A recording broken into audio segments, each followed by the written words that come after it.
Welcome to the FI Investors Podcast, helping you achieve financial independence through real estate investing, one episode at a time. We talk about personal finance, mindset, and real estate investing. Whether you're a rookie or looking to scale your portfolio, we're here to provide you with the tactics and actionable steps to achieve your goals. Here are your hosts, Diego Corzo and Ward Mahoney. Welcome, guys, to another episode of the FI Investors. I am here with Ward, and today we welcome you to another FFF, which is Financial Freedom Fridays. What's up, Ward? How are you? What's up, Diego? I'm so excited to be here, man, and talk about Jeff Hoffman and everything you've learned over the years. How are you doing, man? Yeah, man.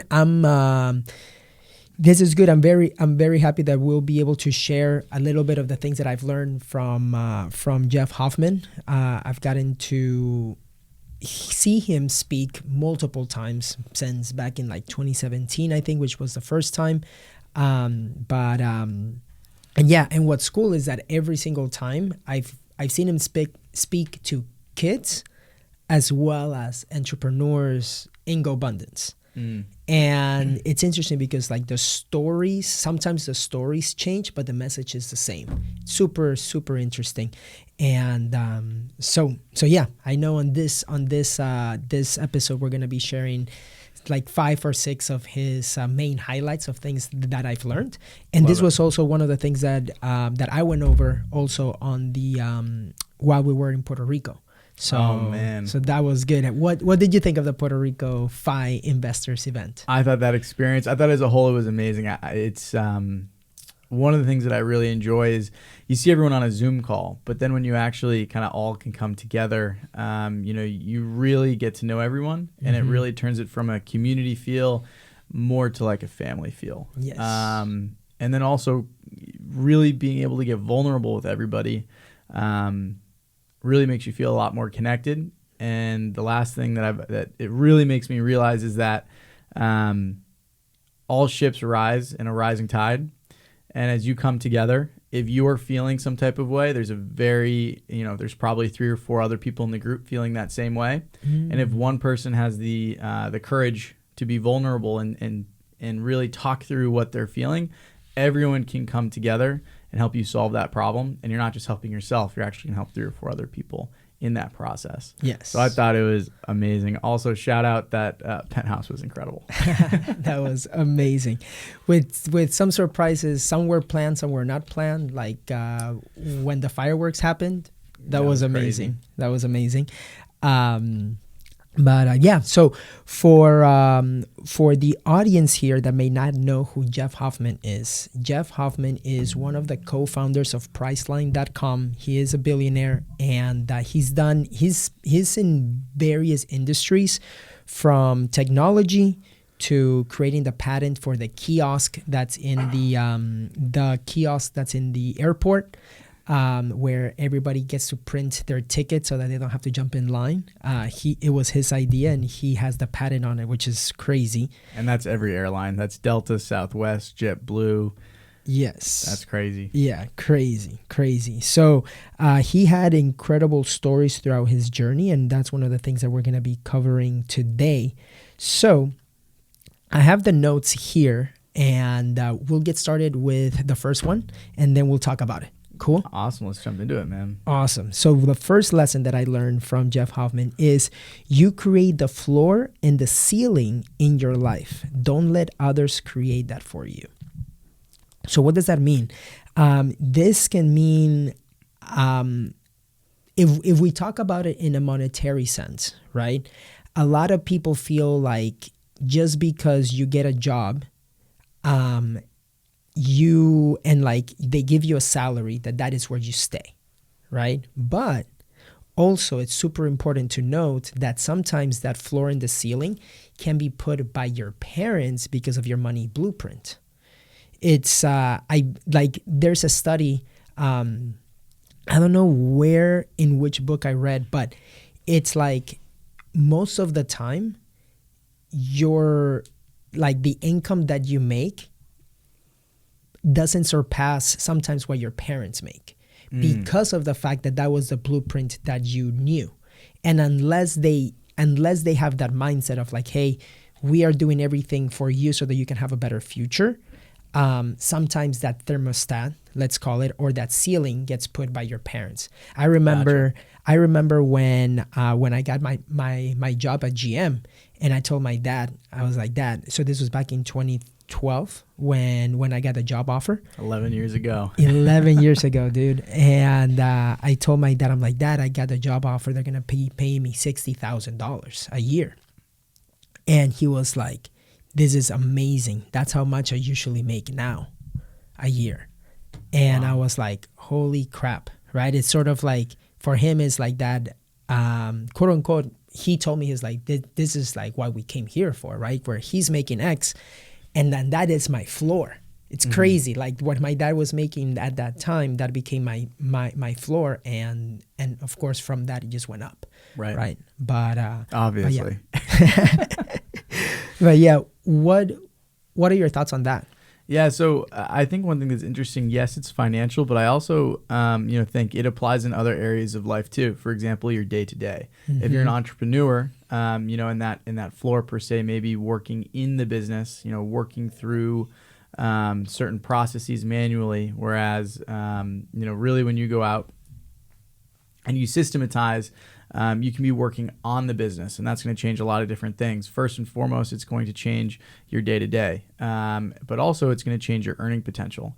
And then understanding that floor and ceiling can change, is crucial, and that you're not necessarily locked in by a limited mindset. Exactly. What's really interesting is that sometimes we can, as he mentioned here, right, don't let others create that. Sometimes we get influenced by that. And that's why Jim Rohn has that quote, is like, you are the average of the 5 people you surround yourself with, right? So it's super, super important to be aware of that. The other one, the tip number 2, was success. Was like, what is his definition of success? And he says, any human being who looks back and loves their life and says, what a ride, and not a life of regret. What a ride. And that for me is like, it's super cool because it makes you look back, right? And see and say that you've been able to do the things that you wanted to do the things that makes you happy, and giving and also prioritizing the things that makes you live the life of your dreams. Right. Yeah. What are your thoughts on that? Success. It's awesome, man, because especially for me personally, I know that I'm very analytical. I think numbers, how much has a business grown or the business grown? How much, what am I currently making? What is my goal, etc. But instead flipping that on its head and really understanding what matters, which is the process. It's about enjoying the process. Yes. Breaking it down and reminding yourself, are you doing something, that excites you, where you wake up every day and you're motivated to get after it? That's what it's all about. Yes. So. And the other thing of like, for somebody that loved their life, right? I feel like a lot of it has to do with you, like, being true to yourself and doing the things that, like, from what he said here, not a life of regret, right? And we were at a GoBundance event, and Tom Bilyeu said that he knows a lot of billionaires that they don't like themselves, right? And like, if you don't like yourself and you have all the money, like, what the heck does that even, like, why, like, you just have the money, but you don't even want to be in a room by yourself. Right. That's awful. Right. So, but that's why he said here, success is like somebody who looks back and loves their life. And I think the big thing here too is just the amount of clarity that comes around that. Because in order to, again, any human being who looks back and loved their life and said, what a ride, right? So then taking that one step further, what does that mean for you? What does that ride look like? What are your passions? What are your hobbies? What are you really, what are the things that you're focusing on to create that ride? And then really going all in on those things, creates that life that you're looking for. Yeah, So, especially because you're the one that decides what that right means. If you let other people decide that on you, or you're doing life just to please other people to match what they expect from you, I feel that's when you lead a life of regret, right? And we're not gonna get into this, but there is a book on like the 5 things that people the most common 5 things that people regret on their deathbed. I don't have those right now in front of me, but definitely is one of those. The next one is my favorite one. It says, don't follow money, follow excellence. Money follows excellence. I want you to talk a little bit about that to hear your perspective, and then I'm going to share mine. Absolutely. So so don't follow money, follow excellence. Money follows excellence. So when I break that down, the biggest thing is around that word excellence. When I think of excellence, that's a skill that someone has, come pretty close to mastery. When we say excellence, the thing that makes you excellent is that you're in that 1 percentile, or the 99th percentile, excuse me. And so it's about understanding who the top players are within that skill set, developing that skill set, going all in on one skill set, developing that skill, and then understanding how you can apply that to really, to really go all out. And if you're able to become truly excellent at a skill, the money will follow. That's how I read that. How do you read that? Yeah. No, I in a very similar way. But I feel too that if people put the emphasis on the money, I feel like that also creates a cap too, because you're just seeing what that money, like that as the goal. But if you follow excellence, is you can become, like you said, part of the 1%, let's say.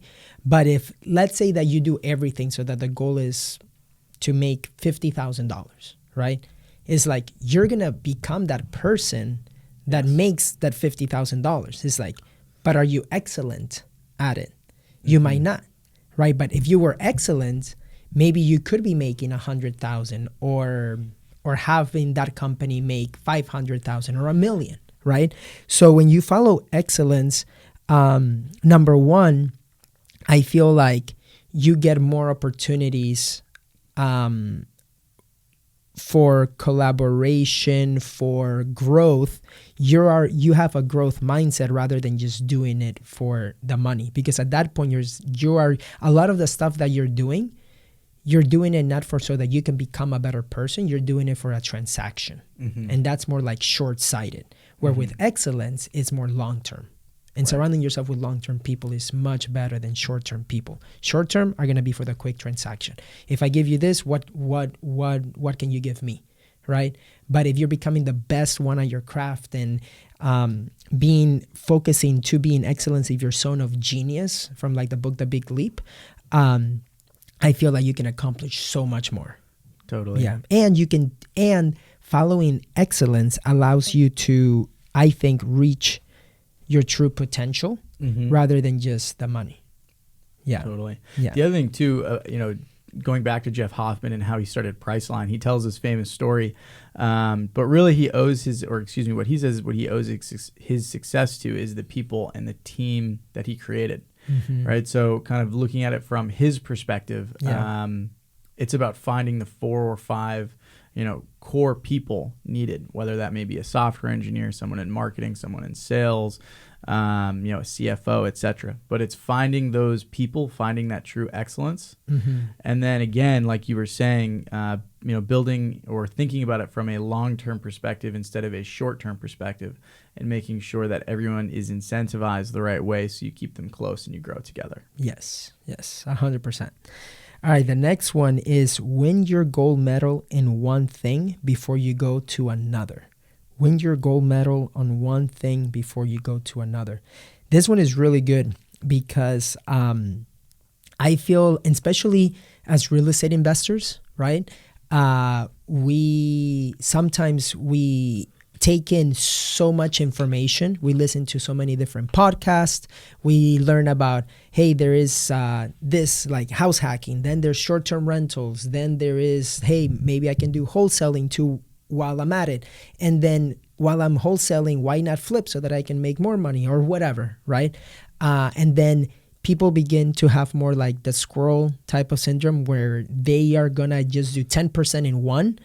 And then they want to stop that, maybe because they didn't see results fast enough. Yep.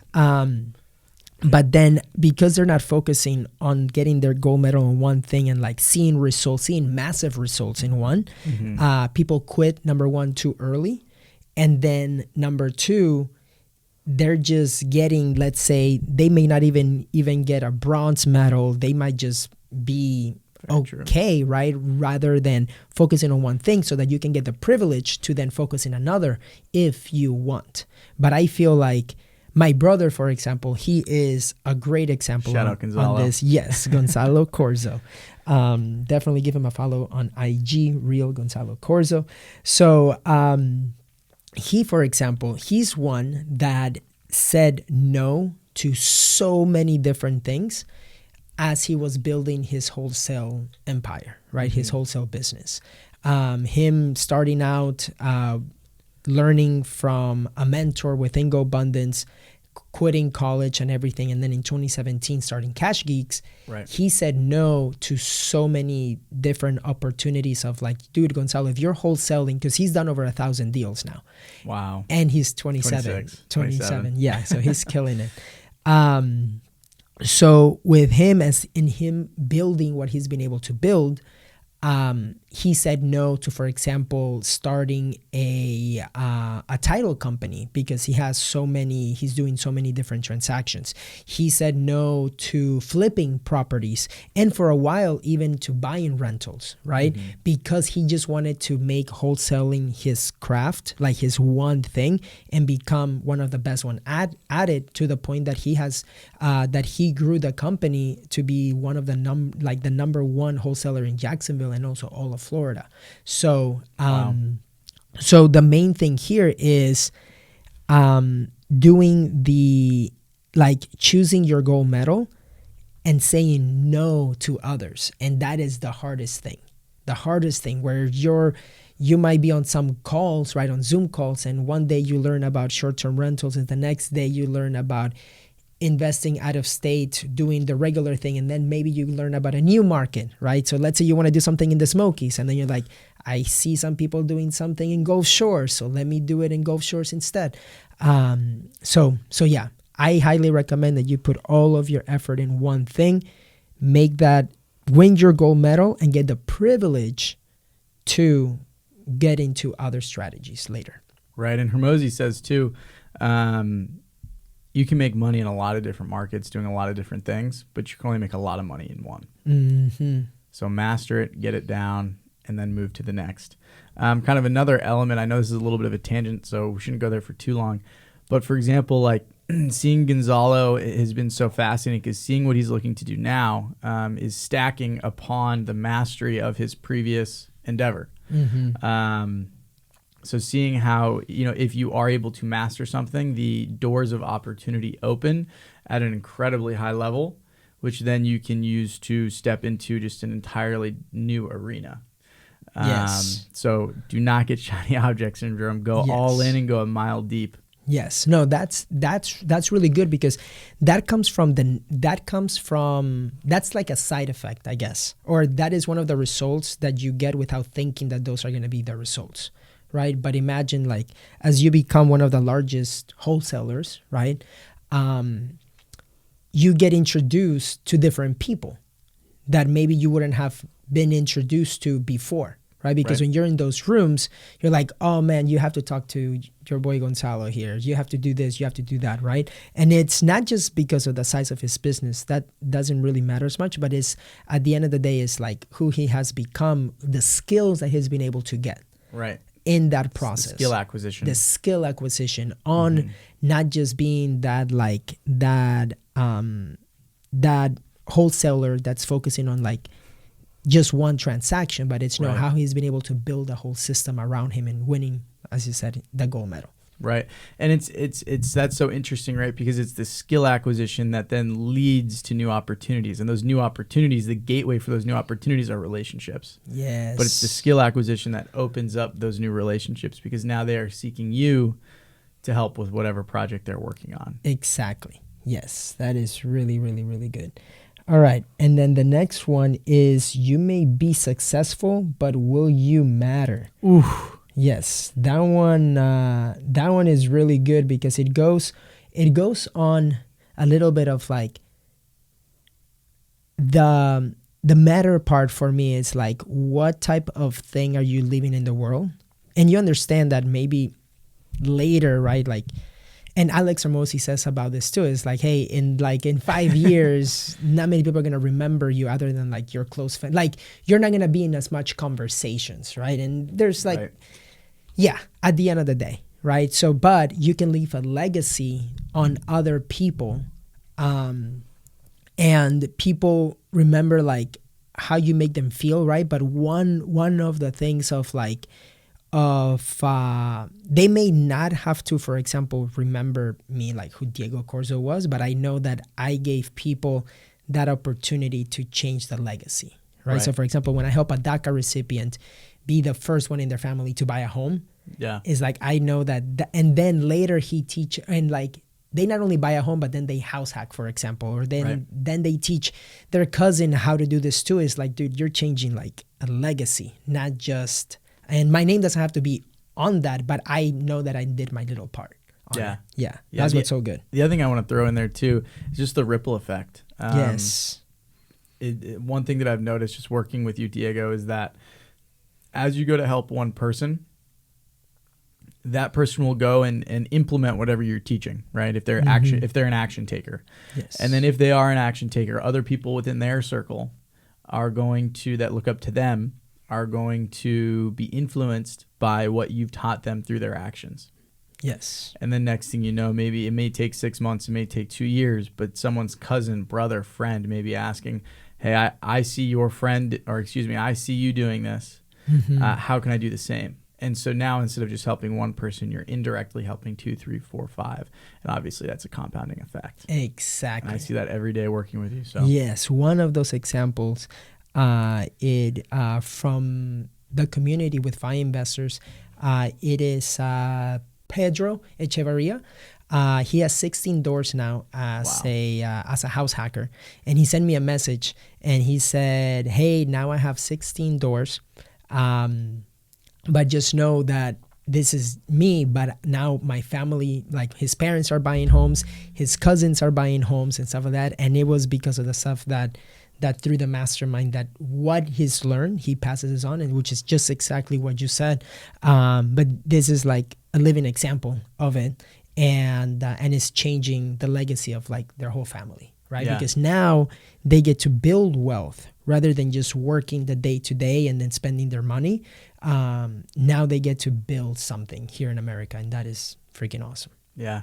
Also, to add something to that, notice how, that goal, your goal wasn't to solve, wasn't to cure world hunger or anything, super grandiose or massive. Yes. It was just, I want to help one other person. That person was Pedro, learn the foundation and just the skill set to go out and acquire a home. You helped one person. Mm-hmm. He would reach out, obviously through FI calls and everything else. You mentored him through that process, but eventually he, was able to go through and continue acquiring and grow his portfolio solo. Yes. So you planted that seed that grew, and then that seed has grown now to other people in his family. Which is awesome.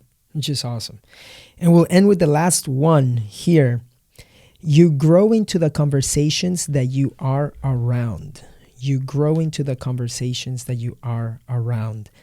That one is really, really, really important for me, because it definitely highlights the importance of surrounding yourself with like-minded people, by knowing that your conversations can create the standards of your life, right? And it's super, super important to know how your conversations are influencing you, whether you know it or not, right? Those conversations can also change the energy of how you feel after you leave a room. So if you go into a happy hour, right, and you're hanging out with 3 or 5 people that they complain about their boss, that they complain about their job, that they complain that they don't have time to do the things that they want to do in life, but then their conversations is talking about their favorite show on Netflix, right? It's like, if you're surrounding yourself with complainers, you're going to leave that happy hour and you'll be like, holy crap, like I feel drained, right? Compare if you are going to a happy hour, let's say, and you're surrounding and there's 3 or 5 people there that are talking about how they're achieving their goals, or how this week was great for them, for their business or for their job, and things that they're learning, how they're growing. You will leave with a much different energy that's going to help you want to pursue that too. Right. Yes. So your standards in life are super, super important. And Tony Robbins has a quote that he says, "Your life is in the level of your life is in direct proportion with the quality of the conversations that you have." Boom. I love that. And so yeah, it's those conversations are the things that are going to help you get your life to the next level if you are surrounding yourself with the conversations of those people. The last thing that I would say there is me being part of GoBundance, for example. Being part of those conversations is what helped me become a millionaire faster than if I didn't have those types of conversations. And with FI Investors too, it's like we're creating that environment where those conversations can happen, so that we also are creating millionaires, so that we are creating people that achieve financial independence. And that is what's all about, is putting yourself in an environment where those conversations can happen. I love that. And again, that's, a lot of that is, it's hard. You have to ask yourself, hey, am I having conversations that make me feel comfortable? Are these the same conversations that I'm having? Or are you really being pushed? Are you sitting in a conversation and saying, oh my gosh, for example, I have no idea if someone's talking about multifamily syndication. I have no idea what IRR means, internal rate of return. Are you constantly challenging yourself? Are the terminologies, the concepts and everything pushing your status quo? And if the answer is no, I highly suggest that, something that's super high on your priority list is going out and finding those people to have those conversations where you are more of a fly on the wall, because eventually you will not be a fly on the wall and you'll be a major contributor to those conversations. And that feels amazing. Yes, that is true. And that is awesome. That's awesome. Well, Ward, that is all we have for today. I think that was amazing. Lots of lessons learned from Jeff Hoffman, billionaire. And guys, so make sure that you guys take in all of these lessons, take in part of these conversations. And if you can take 1 or 2 things to apply it into your life, that will be amazing.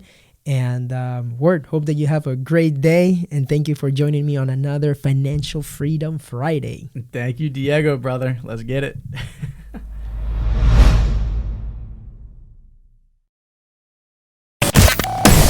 Thank you for listening to the FI Investors Podcast. Make sure you subscribe so you don't miss any future episodes. And share this with a fellow real estate investor who you think would find value in what we do. Until next time.